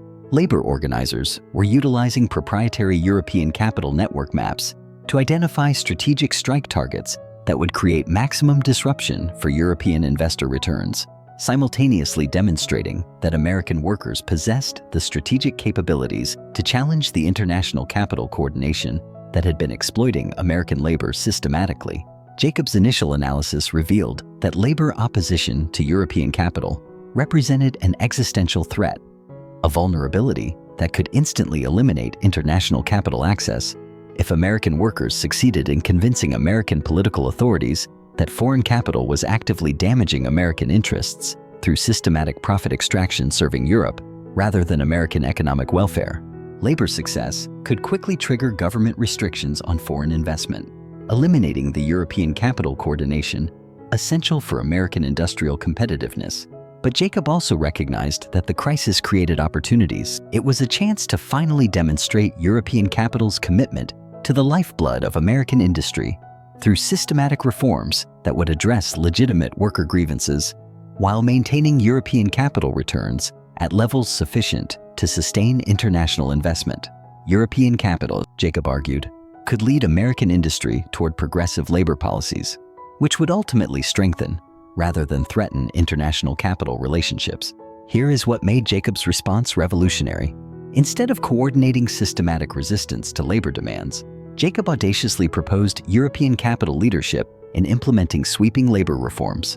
These reforms would immediately improve American worker conditions while demonstrating that international capital could, in fact, serve American worker interests better than domestic American capital, which largely remained focused on short-term profit maximization at the expense of American labor. The strategy required coordinating immediate European investor support for three key areas: substantial wage increases, measurable workplace safety improvements, and comprehensive benefit programs. This would cost European investors immediate returns, but it was expected to generate immense long-term benefits from improved American worker productivity, loyalty, and, most importantly, political stability. Stability essential for sustained European capital deployment in American industrial development that absolutely required American worker cooperation for optimal operational efficiency. Carnegie initially resisted Jacob's reform proposals, famously calling them financial suicide that would eliminate every competitive advantage European capital coordination had achieved through superior efficiency compared to American alternatives that couldn't match European cost control and profit maximization. He argued European investors would instantly withdraw capital if American operations became less profitable than alternative international investment opportunities across the globe. Jacob's counter-argument was sophisticated and prescient. American worker opposition to European capital was creating political risks that threatened the total elimination of European capital access through government restrictions. This outcome would damage European investor interests far more severely than the relatively minor reform costs would affect their investment returns. Progressive labor policies, he asserted, were the only prophylactic against the political opposition that could eliminate European capital opportunities entirely. The negotiation with labor leaders, including Gompers, revealed Jacob's sophisticated understanding of American political psychology and worker concerns, enabling productive dialogue between powerful European capital and influential American labor interests. Jacob acknowledged legitimate worker grievances about profit extraction, while explaining how European capital coordination uniquely enabled American industrial development, creating employment opportunities that domestic capital simply couldn't support at comparable scales. Samuel Gompers recognized that European capital coordination had indeed enabled American industrial expansion, creating more employment opportunities than domestic alternatives could have provided. He acknowledged this while simultaneously insisting that profit distribution arrangements had not fairly compensated American workers for the productivity gains achieved through European capital efficiency, superior management, and international market access productivity to which American workers had undeniably contributed. The resultant labor agreement established a critical precedent for systematic cooperation between international capital and American labor. It allowed for continued European investment in American industrial development while ensuring that American workers received fair compensation for productivity contributions achieved through international capital coordination. European expertise and capital resources required for American industrial success in competing globally. Progressive labor policies implemented through European capital leadership included significant wage increases averaging 15%, workplace safety programs that exceeded existing government requirements, and benefit systems that provided American workers with economic security that domestic American companies largely claimed they couldn't afford without the Frankfurt-backed syndicate. European investor response validated Jacob's strategic analysis. German institutional investors deeply appreciated the labor stability that progressive policies created for sustained operational efficiency. Dutch pension funds actively supported worker benefit programs, recognizing that they ensured long-term American industrial competitiveness. British investors acknowledged that American worker cooperation was essential for international capital security in American markets that required political stability for sustained profitable operations. However, progressive labor policies also created significant competitive pressures for American companies that remained dependent on domestic capital. These domestic firms could not support comparable worker benefits while maintaining the profitability necessary for sustained business operations. European capital coordination was enabling progressive labor policies that domestic American capital couldn't match, generating a powerful competitive advantage for international capital and allowing it to effectively dictate higher labor standards for American industry overall. The American political response was predominantly favorable because the progressive labor policies demonstrated that international capital could potentially serve American worker interests more effectively than domestic alternatives. This strengthened American industrial capabilities through worker cooperation that enhanced operational efficiency far beyond levels that labor opposition could have permitted for sustained American industrial competitiveness in international markets. The success attracted additional European capital allocation toward American industrial opportunities. Progressive labor policies had demonstrated that these ventures could provide sustainable returns while maintaining American political support for international capital participation in American economic development, a partnership that served both European investor interests and American worker welfare through a cooperative rather than exploitative relationship. By 1905, 3 years after the labor crisis began, European capital, coordinated through Jacob's progressive labor policies, had achieved systematic cooperation with American workers. This enabled American industrial production to achieve efficiency levels exceeding all previous records, while maintaining American worker support for international capital coordination, which provided tangible economic benefits for both European investors and American workers. The labor crisis phase had powerfully demonstrated that international capital could successfully address legitimate worker concerns while maintaining highly profitable operations through progressive, forward-thinking policies that served both European capital interests and American worker welfare. Jacob had definitively proven that international capital coordination could lead American industry toward progressive labor standards that strengthened both international capital security and American worker economic welfare simultaneously. But this success immediately began creating potent American corporate opposition from domestic companies that viewed progressive labor policies as existential competitive threats.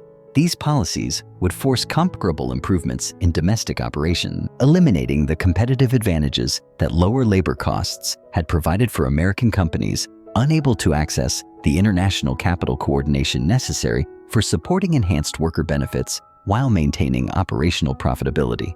By pacifying the labor force, Jacob Schiff had extinguished a fire that threatened to consume his empire. Yet, in doing so, he awakened a new adversary, a political class terrified by the boundless power of the financiers. Schiff understood that to ensure the survival of his legacy, he could no longer simply stand above the law. He had to be the one to help right it.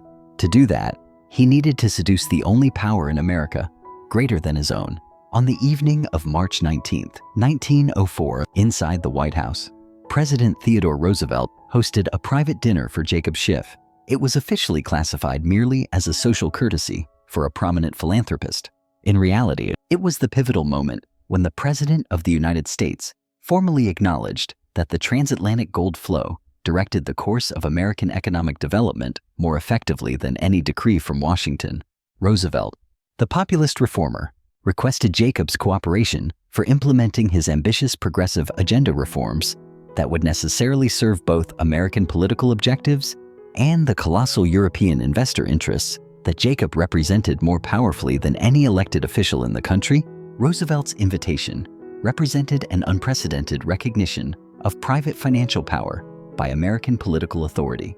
No previous president had formally consulted with a broker of global wealth to shape the very foundations of the nation's domestic policy. Roosevelt was explicitly acknowledging that Jacob Schiff possessed influence over American economic conditions, particularly American industrial development, which relied on a clandestine financial machinery far beyond the reach of any government agency. Roosevelt had shrewdly discovered that his aggressive progressive political agenda required international capital cooperation for any chance of successful implementation. Initiatives like trust busting, railroad regulation, and corporate accountability would all fail catastrophically if the Loeb-led syndicate, spooked by government interference, simply withdrew from American markets in response to policies that threatened European investor interests. American political reform, Roosevelt realized, required a direct partnership with international capital rather than antagonistic opposition to achieve sustainable, progressive objectives. Jacob's rigorous analysis of Roosevelt's political situation revealed vast opportunities for international capital to strategically influence American government policy development, simultaneously serving both European investor interests and the American progressive objectives that Roosevelt's presidency championed.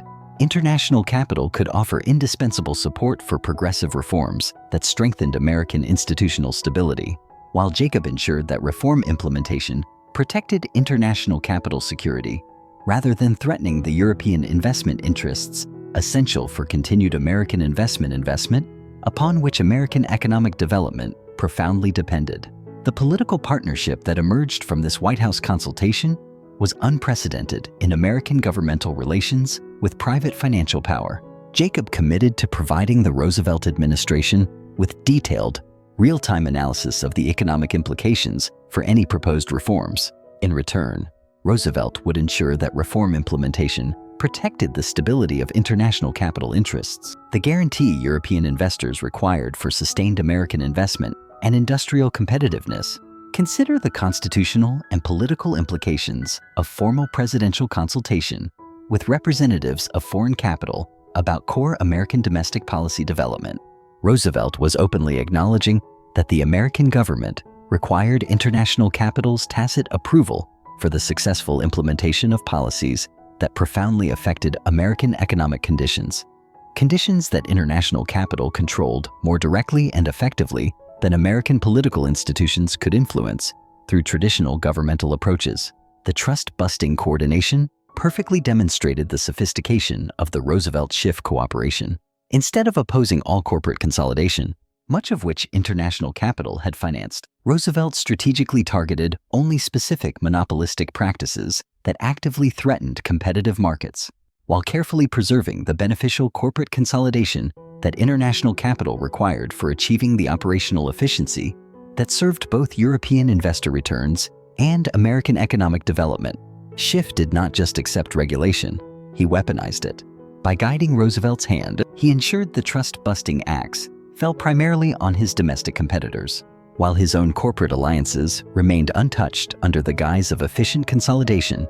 It was the ultimate maneuver, using the law to eliminate rivals while sanctifying his own monopoly.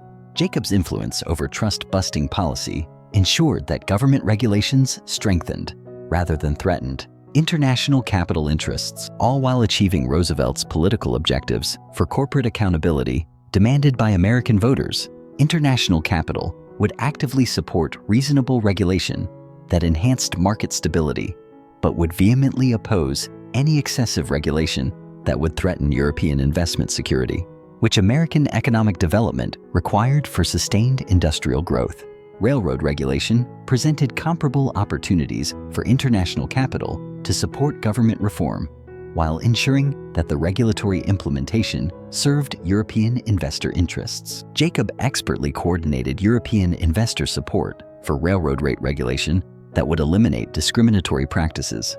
Crucially, he simultaneously ensured the maintenance of railroad profitability, a requirement European capital needed for continued transportation, investment upon which American economic development depended for sustained competitive capabilities. Here is what made the political partnership truly revolutionary. International capital was demonstrating an unparalleled ability to influence American government policy development by supporting, rather than opposing, progressive reform. This system served both European capital interests and the American political objectives represented by the Roosevelt administration. International capital cooperation was actively enabling American political progress while simultaneously ensuring that reform served the bedrock of international capital security. The banking regulation discussions revealed the full scope of international capital influence over American financial policy development. The Roosevelt administration recognized that any fundamental American banking reform required international capital cooperation because European capital controlled American financial markets more effectively than American government regulation could influence without active international capital support. Jacob's proposals for banking regulation established the foundational framework for federal oversight that would enhance American financial stability while simultaneously protecting the international capital interests European investors required for continued American financial market participation. Federal regulation would improve American banking practices while ensuring that international capital retained the operational autonomy that European capital coordination required for optimal American investment management. Indeed, the development of the Federal Reserve System, which would eventually emerge during the Wilson administration, descended directly from the principles established during the Roosevelt-Schiff discussions. These discussions established the core requirements for American central banking. It must serve both American monetary policy objectives and the complex coordination requirements of international capital operations. American central banking would improve stability while actively accommodating the massive international capital operations that American financial markets required for sustained liquidity and optimal capital allocation efficiency. The seeds of the Federal Reserve were sown at that very dinner table. These discussions gave birth to a revolutionary paradigm, a system where the nation's money was no longer solely controlled by the people's representatives, but by a coordinated partnership between private titans and public officials, a structure designed to ensure that the American heart beat in sync with the requirements of global capital. The European response to the Roosevelt-Schiff cooperation validated the international capital strategy for constructively engaging American political development, rather than opposing American political reform that could have threatened international capital interests through systematic political hostility. European institutional investors appreciated the American government's formal recognition of international capital's importance while supporting the American political stability that progressive reform, under Roosevelt's leadership, was achieving. However, American political opposition was rapidly developing among specific politicians and the voting public, who viewed the Roosevelt-Schiff cooperation as undeniable evidence of foreign capital influence over American government policy. This, they argued, threatened American political independence through private consultation that prioritized international capital interests over American democratic processes, which they insisted should determine American policy development through electoral, rather than financial, influence. Congressional investigations into foreign capital influence revealed systematic international capital coordination with American government officials across multiple policy areas affecting American economic development. Critics vehemently argued that international capital was achieving policy influence that foreign governments couldn't obtain through traditional diplomatic channels. Supporters, including Roosevelt, emphasized that international capital cooperation was strategically strengthening American economic capabilities, which ultimately served core American strategic interests. Jacob's response to this congressional scrutiny demonstrated a sophisticated understanding of American democratic psychology. He successfully enabled international capital to maintain its political influence while carefully addressing legitimate concerns about foreign interference in American government policy. His message was clear. International capital was serving American economic interests while maintaining the necessary operational independence required for optimal capital allocation and sustained American economic development. The connections Jacob had meticulously cultivated within the Supreme Court during the twilight of the Roosevelt administration guaranteed something far more enduring than fleeting political access. They cemented international capital's permanent influence over American jurisprudence. This impact, particularly concerning the interpretation of business regulation, would shape the nation's economic landscape for generations. Schiff understood that presidents were temporary, but the law was eternal. By influencing Supreme Court appointments, he ensured that the reasonable interpretation of business laws would favor international investors for decades to come.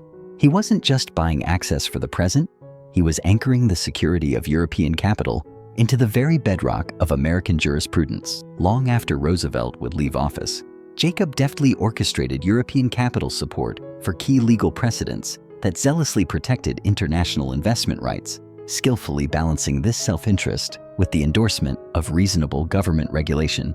This dual approach enhanced American institutional stability, crucially neutralizing the threat of radical political swings without ever jeopardizing the security of European investments.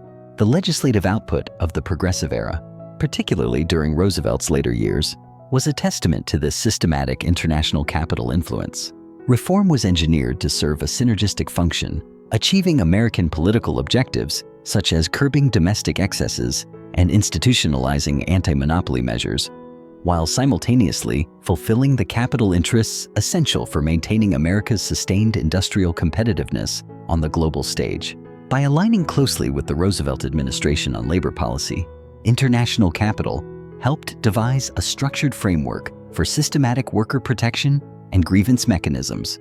This calculated move preempted widespread labor opposition to foreign investment, ensuring that American workers derived palpable benefits from the rapid industrial expansion, an expansion fundamentally powered by European capital deployed through targeted investment. Worker cooperation was thus secured as a vital ingredient for optimal operational efficiency. Simultaneously, coordination with American foreign policy architects guaranteed that U.S. strategic objectives, expanding diplomatic and military influence abroad, were inextricably intertwined with the security requirements of European capital. American diplomatic policy became a reliable guarantor of international capital security, while foreign investment, in turn, supported the necessary strategic capabilities required for optimal American global influence. By 1908, just 4 years after the Roosevelt cooperation paradigm began, international capital had woven a comprehensive web of influence across American economic, legal, and political domains. This influence fostered robust economic development, while ensuring sustained political consensus for international capital's deep participation in American institutional growth. The political power phase had successfully demonstrated that constructive, systemic influence over U.S. government policy could be achieved through cooperation with American political leadership, serving both international capital security and core American political objectives. Jacob had proven that international capital coordination was a necessary lubricant for American economic competitiveness and sustained international success. However, this very success began generating significant domestic political opposition. Nationalist voices interpreted the pervasive policy influence of foreign capital as an imminent threat to American democratic independence and economic sovereignty.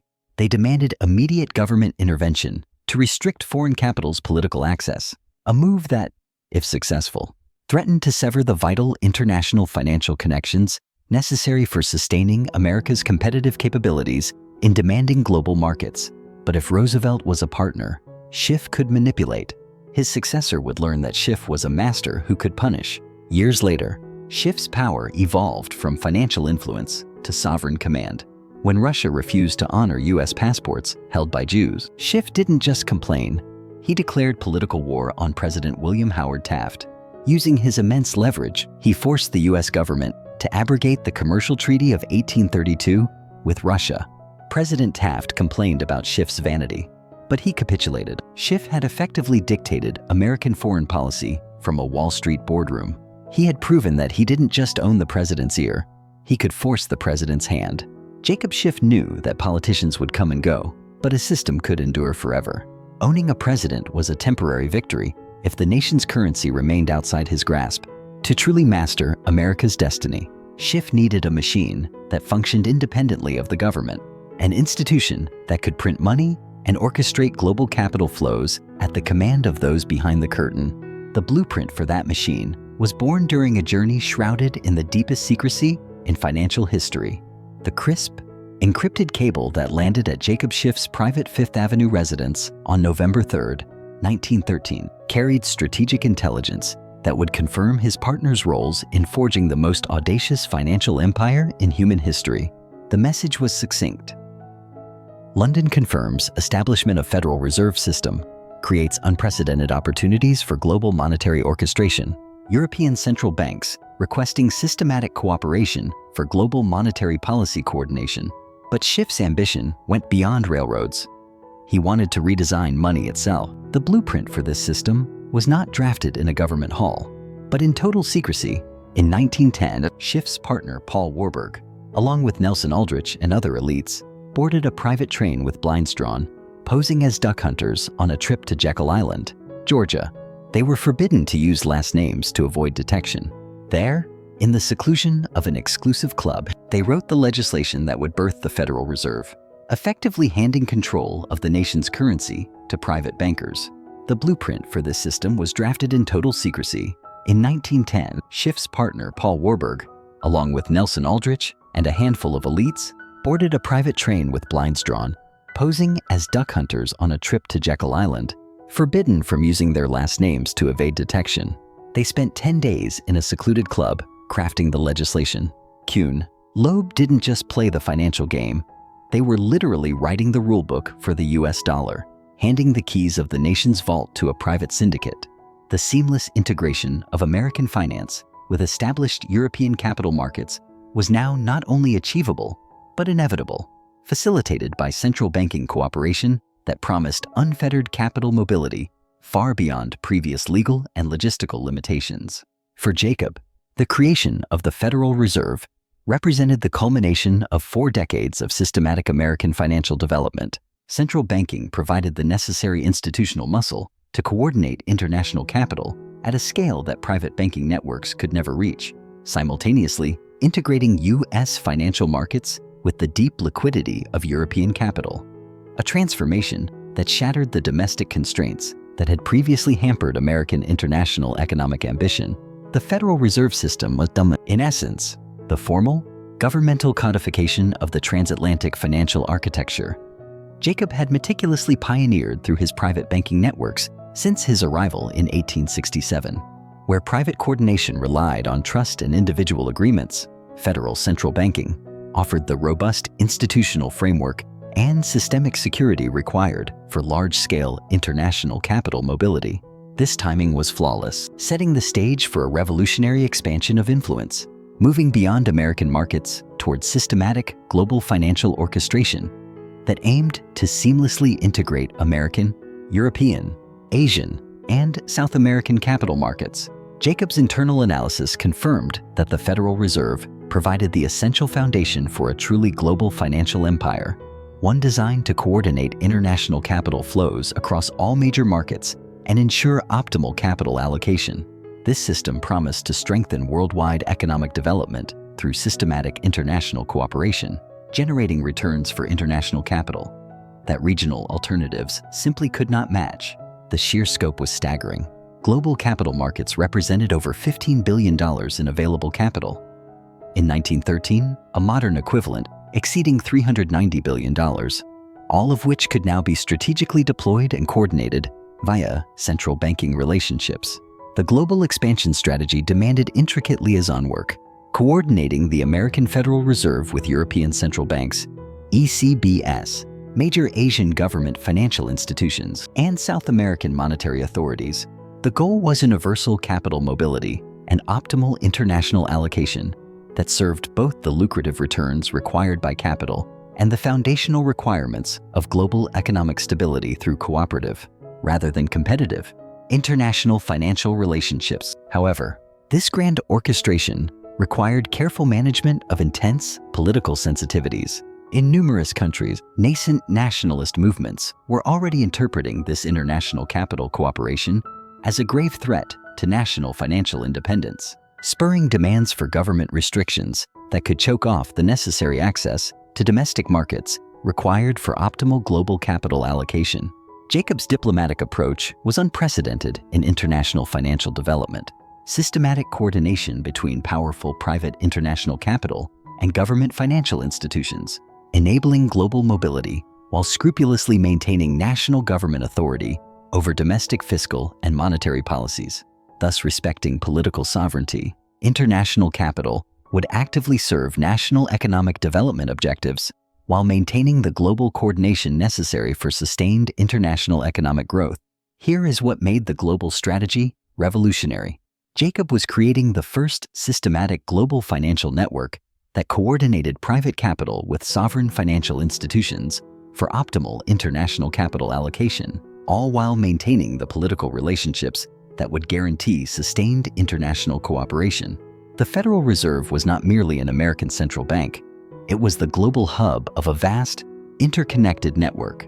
Through this institutional muscle, Schiff's influence radiated across 4 continents. In Europe, the Federal Reserve established a seamless liaison with the Reichsbank and the Bank of England, transforming private risks into state-backed security. In Asia, it fueled Japan's industrial explosion and China's infrastructure modernization.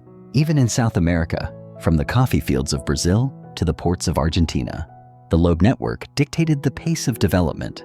It was the first truly global financial empire where the American dollar, now controlled by a private syndicate, became the universal language of power. Global capital coordination. Success created systemic international capital influence over global economic development that dwarfed any previous financial structure. European institutional investors significantly increased their global capital allocation precisely because the network was providing superior, globally diversified returns, reducing investment risks compared to regional concentration. But this success was also creating escalating political opposition in multiple countries where nationalist movements were interpreting global capital cooperation as a systematic threat to national economic independence, requiring government action to restrict international capital activities. American political response remained generally favorable because global coordination was strengthening American international economic influence while providing American capital with global investment opportunities that enhanced U.S. competitiveness. By 1915, 2 years after the Federal Reserve enabled global capital coordination, the networks controlled global capital flows exceeding $2.3 billion annually, approximately $58.2 billion in modern currency, all while maintaining cooperative relationships with government financial institutions across 4 continents. The global reach phase had demonstrated that international capital coordination could achieve systematic, global financial integration through cooperation with government financial institutions, while maintaining political support for activities that served both international capital returns and national economic development objectives. However, success was creating systematic political opposition from nationalist movements across multiple countries that interpreted this central banking syndicate as an international conspiracy to eliminate national economic independence. Government investigations loomed, testing whether the global coordination could maintain operational independence while addressing political concerns about foreign influence. Jacob Schiff had spent a lifetime weaving a delicate web of global finance, believing that economic interdependence was the ultimate insurance policy for world peace. He dreamt of a world where gold flowed freely, untouched by borders or ancient hatred. But in 1914, that dream shattered. The Great War erupted, not only tearing continents apart, but fracturing the very soul of Kuhn, Loeb. Suddenly, the man who mastered the world faced an impossible choice: loyalty to his faith, his legacy, or the new nation he helped build. The private meeting convened in Jacob Schiff's Fifth Avenue study on April 7, 1917. Just 3 days after President Wilson requested Congress declare war against Germany, addressed an impossible moral and financial contradiction, the firm tore itself apart. While his partner Otto Kahn and the younger generation were desperate to fund the Allies, Schiff refused to give a single cent that might help Tsarist Russia. He stood up in the boardroom, offered his resignation, and declared he would not stultify himself by aiding those who tortured his people. For the first time, the iron unity of Kuhn. Loeb didn't just crack, it shattered along generational lines. The boardroom was no longer a sanctuary of shared vision, but a mirror reflecting a dying era. Otto Kahn, the brilliant and assimilated face of the younger generation, represented a new world that prioritized national identity over old world principles. While Schiff spoke of Jewish martyrs in the Pale of Settlement, Kahn spoke of American prestige and Allied victory. Jacob found himself a stranger in his own foul eye, a man of a lost era, holding back the tides of war with nothing but his principles, even as the press began to brand him a traitor to the very flag he had financed for decades. The cold reality was that the firm's momentum had already moved beyond him. The future now belonged to those who didn't remember the banks of the Rhine. The World War represented a catastrophic rupture in the fragile architecture of global finance Jacob had so painstakingly built. German capital, which had funded massive American industrial growth, was instantly deemed enemy capital. While British and French resources remained allied, this conflict demanded military allegiances that fundamentally contradicted the principles of optimal, peaceful capital allocation necessary for global economic health. The political pressure was immediate and merciless. American newspapers openly questioned Jacob's patriotism, while government officials launched comprehensive investigations into international capital relationships, searching for any evidence of enemy collaboration that could compromise military security. His Jewish background was increasingly interpreted as German sympathy, and his international coordination was viewed as potential enemy espionage. Yet, the war simultaneously manufactured an extraordinary investment opportunity. The colossal war machine's budget demanded a mobilization of wealth at a scale that dwarfed all previous international deployments, offering a unique security guarantee, debt repayment assured by anticipated military victory, and the establishment of American global financial hegemony. American military expansion demanded upwards of $25 billion in war financing, approaching $500 billion in contemporary value-creating deployment opportunities that promised to establish American global financial leadership through military success. Jacob's strategic assessment revealed that financing the American military provided the perfect mechanism for demonstrating unwavering commitment to the U.S. effort while simultaneously coordinating European allied capital support. The war bond coordination strategy was unprecedented in financial warfare. American military financing was mobilized through international capital networks that could rapidly deploy European allied resources while maintaining operational secrecy.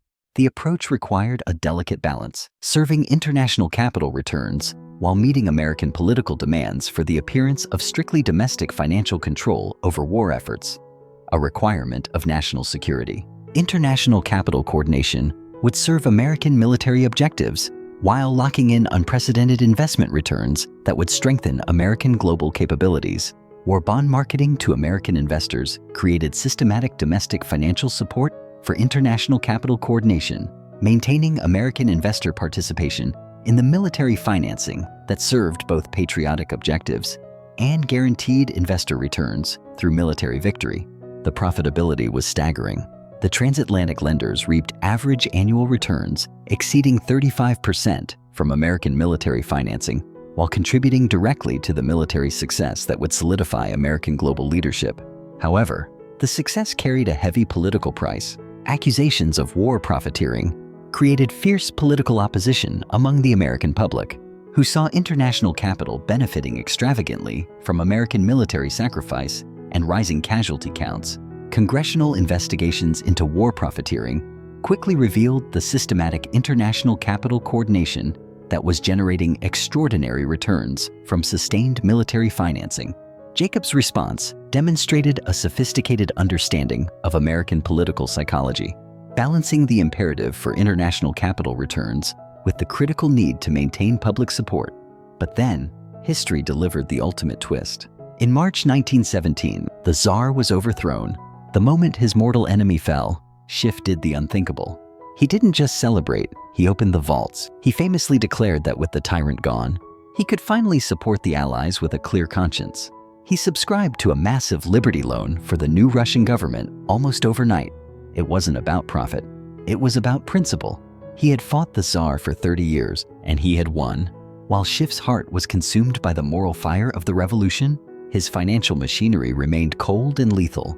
Through the massive war bond coordination, international capital quietly tightened its grip on the bedrock of the American military-industrial complex. By financing the production of steel for hulls and chemicals for explosives, Schiff's firm wasn't just funding the war. They were securing permanent, silent ownership stakes in the industries that would define the 20th century. It was a victory of the ledger, as much as it was a victory of the spirit. By 1918, international capital coordinated through American military financing had achieved unprecedented returns and established the foundation for American global financial leadership. The war profits phase proved that international capital could align with national military objectives and achieve extraordinary returns, while ensuring its own security through the eventual military victory. But this success had cemented a permanent American political opposition to war profiteering. This backlash would influence American financial regulation for decades to come, establishing indelible precedents for government oversight of international capital activities during national emergencies, requiring the prioritization of national over international capital interests. It's clear that the ultimate test of this global financial architecture would be its ability to maintain operational independence in the face of escalating political scrutiny and nationalist demands for control. By the mid-20th century, the firm that once humbled empires refused to modernize, clinging to the old ways of relationship banking while aggressive rivals stormed the gates. When asked how many people worked at Kuhn, Loeb during its twilight years, a partner famously quipped, "About how to."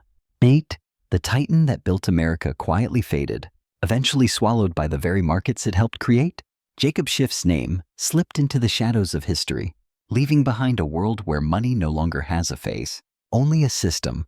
An empire ended, but the rules he wrote still govern the gold of nations.